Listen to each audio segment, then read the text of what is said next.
ഇന്ന് നമ്മൾ ചെയ്യുന്നത് മാവൊന്നും കുഴക്കാതെ നല്ല ടേസ്റ്റി ആയിട്ട് ചെയ്യാവുന്ന ഒരു ഇഫ്താർ സ്നാക്കാണ് കേട്ടോ. പുറത്ത് നല്ല ക്രിസ്പി ആണെങ്കിൽ അകത്ത് നല്ല ജ്യൂസി ആയിട്ടുള്ളൊരു സ്നാക്കാണ്. നമുക്ക് എങ്ങനെയാണ് ഇത് ഉണ്ടാക്കുന്നതെന്നുള്ളത് നോക്കാം. ഞാനിവിടെ 2 വലിയ ഉരുളക്കിഴങ്ങ് കട്ട് ചെയ്ത് വെള്ളം ഒഴിച്ച് ഇതൊന്ന് വേവിക്കാനായിട്ട് പ്രഷർ കുക്കറിലേക്ക് മാറ്റിയിട്ടുണ്ട്. ഒരു 4 വിസിലടിക്കുമ്പോഴേക്കും ഉരുളക്കിഴങ്ങ് നല്ലപോലെ വെന്ത് കിട്ടും കേട്ടോ.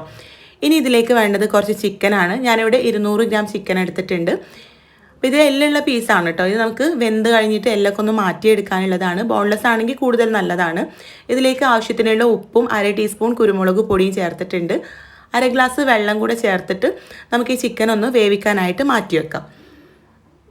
ഞാൻ പറഞ്ഞ പോലെ ഇത് വെന്ത് കഴിഞ്ഞിട്ട് നമുക്കിതിൻ്റെ എല്ലൊക്കെ ഒന്ന് മാറ്റി മിക്സിയിലിട്ടൊന്ന് കറക്കി എടുക്കാനുള്ളതാണ് കേട്ടോ. അപ്പോൾ ചിക്കൻ വേവിക്കാനെടുത്ത വെള്ളം നമുക്ക് ആവശ്യമുണ്ട്.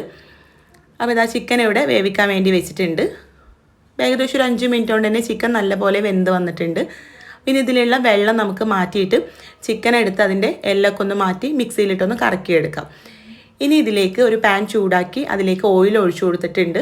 ഇതിലേക്ക് മീഡിയം സൈസിലുള്ളൊരു സവാള പൊടിയായിട്ട് അരിഞ്ഞതും 2 പച്ചമുളക് അരിഞ്ഞതും ചേർത്തിട്ട് നമുക്കിത് നല്ലപോലെ ഒന്ന് വഴറ്റിയെടുക്കാം. സവാള ഒന്നങ്ങോട്ട് വളർന്നു വരുന്ന സമയത്ത് നമുക്കിതിലേക്ക് കുറച്ച് ക്യാപ്സിക്കം ചേർത്ത് കൊടുക്കണം. ആദ്യം തന്നെ ക്യാപ്സിക്കം ചേർത്താൽ ക്യാപ്സിക്കം നല്ലപോലെ വെന്ത് ഒരുമാതിരി ടേസ്റ്റ് ആവും. അപ്പോൾ അതുകൊണ്ട് സവാള ഒന്ന് വളർന്നു വന്നിട്ട് വേണം കേട്ടോ ക്യാപ്സിക്കം ചേർക്കാൻ. നിങ്ങൾക്ക് ഇഷ്ടമുള്ള വെജിറ്റബിൾസ് ഒക്കെ ചേർത്ത് കൊടുക്കാം. ഞാനിപ്പോൾ ഇവിടെ ഒരു 1/4 കപ്പ് ക്യാപ്സിക്കം മാത്രമേ ചേർക്കുന്നുള്ളൂ. ക്യാരറ്റോ ക്യാബേജൊക്കെ ചേർക്കാം കേട്ടോ. അപ്പോൾ ഇതാ ക്യാപ്സിക്കം കൂടെ ചേർത്തിട്ട് ഒന്നുകൂടെ ഒന്ന് വഴറ്റിയെടുത്തിട്ടുണ്ട്. ഇതിലേക്ക് 1/4 ടീസ്പൂൺ ഇഞ്ചി വെളുത്തുള്ളി പേസ്റ്റ് ചേർത്ത് കൊടുക്കാം. ഇഞ്ചി വെളുത്തുള്ളി പേസ്റ്റ് ചേർത്തിട്ട് അതിൻ്റെ ഒരു റോസ് സ്മെല്ല് പോണ വരെ ഒന്ന് ഇളക്കി കൊടുത്തിട്ട് നമുക്കിതിലേക്ക് ആവശ്യത്തിനുള്ള ഉപ്പും കുരുമുളക് പൊടിയും കൂടെ ചേർത്ത് കൊടുക്കാം. എരിവിന് ആവശ്യത്തിന് നമ്മൾ കുരുമുളക് പൊടി മാത്രമേ ഇതിലേക്ക് ചേർക്കുന്നുള്ളൂ കേട്ടോ. വേറെ മസാലപ്പൊടികളൊന്നും ചേർക്കുന്നില്ല. അപ്പോൾ നമ്മുടെ എരിവിനനുസരിച്ചിട്ട് കുരുമുളക് പൊടി ചേർത്ത് കൊടുക്കാം. അപ്പോൾ ഇതാ കുരുമുളക് പൊടി ഉപ്പും കൂടെ ചേർത്ത് നല്ലപോലെ ഒന്ന് ഇളക്കിയെടുത്തിട്ടുണ്ട്. ഇനി നമുക്കിതിലേക്ക് 2 വലിയ സ്പൂൺ മൈദ ചേർത്ത് കൊടുക്കാം. നമ്മുടെ ഈ ഒരു സ്നാക്ക് ഞാൻ പറഞ്ഞല്ലോ നല്ല ക്രീമി ആയിട്ടുള്ളൊരു സ്നാക്കാണെന്ന്. അതിന് 2 വലിയ സ്പൂൺ മൈദ ഇതിലേക്ക് ചേർത്തിട്ട് ചെറിയ തീയിലേക്ക് മാറ്റിയിട്ട് നമുക്കിത് നല്ലപോലെ ഒന്ന് ഇളക്കിയെടുക്കാം. ഈ സമയത്ത് ഹൈ ഫ്ലെയിമിലാണെങ്കിൽ കരിഞ്ഞു പോകാനുള്ള ചാൻസ് ഉണ്ട് കേട്ടോ. അപ്പോൾ ചെറിയ തീയിലേക്ക് മാറ്റിയിട്ട് വേണം ഇളക്കിയെടുക്കാൻ. ഇതാ നല്ലപോലെ ഇളക്കി ഈ മൈദയ്ക്കൊന്ന് കുക്കായിട്ട് വന്നിട്ടുണ്ടാവും ആ ചൂടിൽ കിടന്നിട്ട്. ഈ ഒരു സമയത്ത് നമ്മളിവിടെ ചിക്കൻ വേവിച്ച ആ ഒരു വെള്ളമല്ലേ അതിൽ നിന്നും 1/2 ഗ്ലാസ് ഇതിലേക്ക് ചേർത്ത് കൊടുത്തിട്ടുണ്ട്. എന്നിട്ട് ചെറിയ തീയിലേക്ക് മാറ്റിയിട്ട് നമുക്കിത് നല്ലപോലെ ഒന്ന് ഇളക്കിയെടുക്കാം. അപ്പോൾ ഇത് നല്ല ക്രീമി ആയിട്ട് ഇങ്ങനെ വരുന്നുണ്ടാവും. ഈ ഒരു സമയത്ത് നമുക്കിതിലേക്ക് നമ്മളിവിടെ വേവിച്ച് മിക്സിയിലിട്ടൊന്ന് കറക്കിയെടുത്ത ചിക്കൻ ഇല്ലേ അത് ഇതിലേക്ക് ചേർത്ത് നല്ലപോലെ ഒന്ന് മിക്സ് ചെയ്തെടുക്കാം. ഈ ഒരു സമയം കൊണ്ട് ഇതിലുള്ള ആ മൈദയൊക്കെ നല്ലപോലെ കുക്കായിട്ട് വന്നിട്ടുണ്ടാവും കേട്ടോ. അപ്പോൾ ഇതാ നമ്മുടെ ഒരു കൂട്ടുവട റെഡി ആയിട്ടുണ്ട്. ഇതിന് തണുത്തതിന് ശേഷം നമുക്കൊരു ബൗളിലേക്ക് മാറ്റാം. അപ്പോൾ ഇതാ ഇത് നല്ലപോലെ തണുത്ത് വന്നിട്ടുണ്ട്. ഇത് നമുക്കൊരു ബൗളിലേക്ക് മാറ്റാം.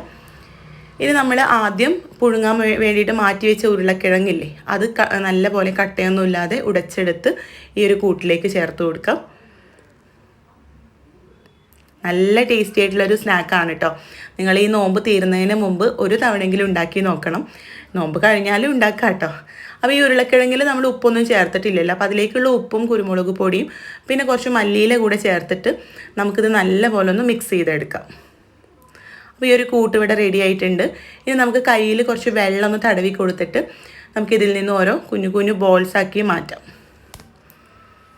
അപ്പോൾ ബോൾസാക്കിയതിന് ശേഷം ഒരു മൈദ തൂവി ഒരു പാത്രത്തിലേക്കാണ് കേട്ടോ ഇട്ട് കൊടുക്കുന്നത്. നമ്മുടെ ആ ഒരു മൈദയുടെ കൂട്ടായതുകൊണ്ട് തന്നെ ഇത് നല്ലപോലെ ഒട്ടിപ്പിടിക്കും. അപ്പോൾ അത് ഒട്ടിപ്പിടിക്കാതിരിക്കാൻ വേണ്ടിയിട്ട് മൈദ തൂവി ഒരു പ്ലേറ്റിലേക്ക് ഇട്ട് കൊടുത്തിട്ട് അതിൻ്റെ മുകളിലും കുറച്ച് മൈദ തൂവി കൊടുത്തിട്ടുണ്ട്. ഇനി ഒരു കോഴിമുട്ടയിലേക്ക് ഒരു നുള്ളു ഉപ്പും കുറച്ച് കുരുമുളക് പൊടിയും കൂടെ ചേർത്ത് നല്ലപോലെ ഇളക്കിയെടുത്തിട്ടുണ്ട്. ഇനി നമ്മളിവിടെ റെഡിയാക്കി വെച്ചിട്ടുള്ള ബോൾസ് ഇല്ലേ അത് കുറച്ച് മൈദ എടുത്തിട്ട് അതിലൊന്ന് കോട്ട് ചെയ്തെടുക്കുക. കാരണം ഇത് നല്ലപോലെ ഒട്ടിപ്പിടിക്കും കേട്ടോ കയ്യിൽ ഇങ്ങനെ തട്ടുമ്പോൾ.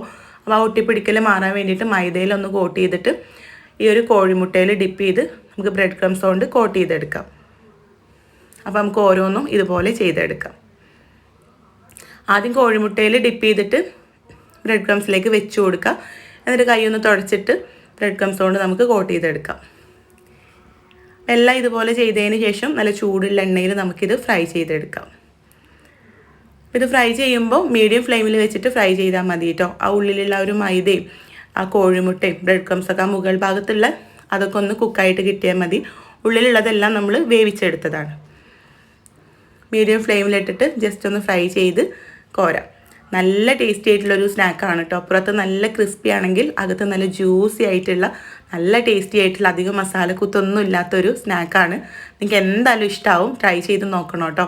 ട്രൈ ചെയ്ത് നോക്കുന്ന സമയത്ത് ഫീഡ്ബാക്ക് അറിയിക്കുക.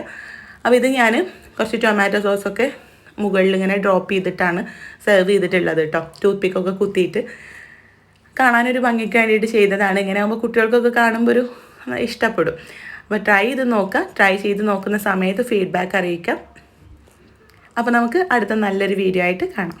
താങ്ക്